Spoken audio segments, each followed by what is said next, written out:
is so difficult to recover.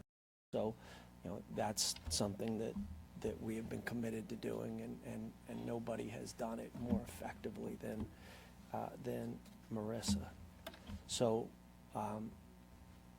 these are incredibly sad stories, and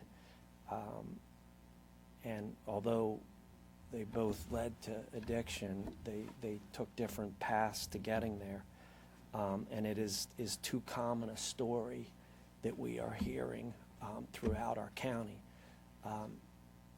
A different path down this came from our next speaker here, and I asked John Becker to come in. John testified before the grand jury. I have known John for a long time, and I can tell you when this went awry, I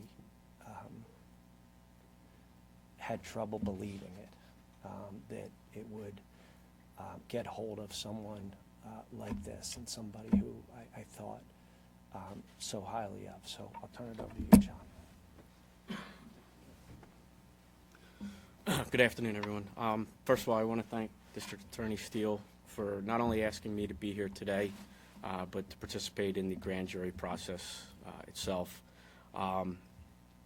As the District Attorney said, I was a police officer here in Montgomery County.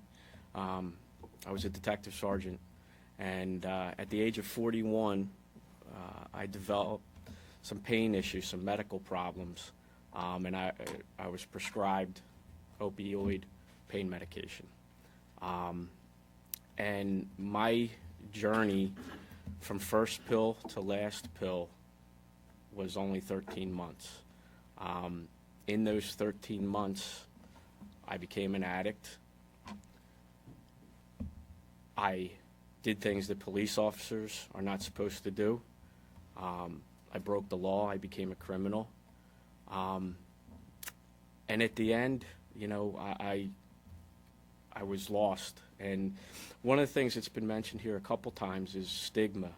And, accepting that addiction is a disease. And I think a lot of the difficulty in accepting that is because of the behavior of an addict, right? We judge the behavior and don't really look at what's causing that. Prior to being put on this pain medication, in my heart, I know I was a good man, a good police officer. Around 6 months, I know, looking back, I crossed that line and became an addict. And that's when my behavior changed. I couldn't stop what I was doing. It made sense to me. My brain justified everything I was doing. And eventually, like most addicts, I got caught.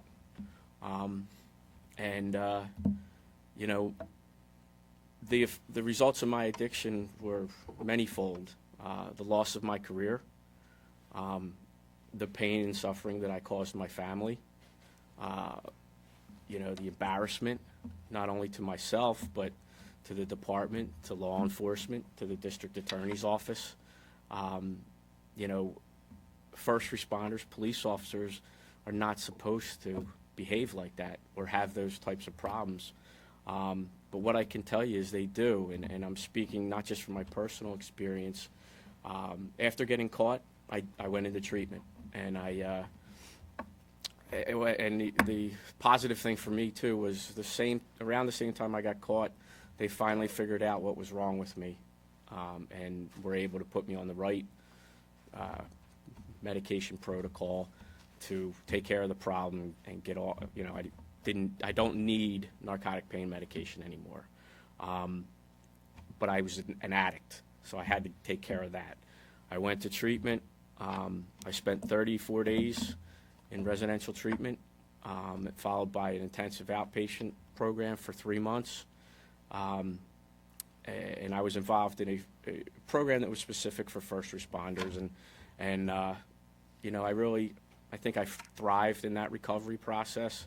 And so much so, and I was motivated to go back to school, finish my bachelor's and get my master's, and get into the field of treatment. The consequences too for my behavior were not only personal and and emotional. There were legal consequences. I now have a criminal record. I spent some time in jail, but through and I know it's not because of anything I did before, but because of what I did after I got myself clean. I'm out here today instead of still in jail, to help other people. And my journey took me through school and all that to the point now where I'm the director of a program for first responders. We're located in New Jersey, and I see the effects of this addiction on the clients that I treat on a daily basis. So the stigma has to, we've all talked about it, it has to change, because the stigma for an average citizen is pretty severe. For a first responder or especially a law enforcement officer, it's even greater. And we need to be there when somebody does ask for help, because it's one of the hardest things in the world to do. But I didn't ask for help. I didn't get help until I got caught. So I'm an example of how difficult it is. So I think I covered everything. Thank you.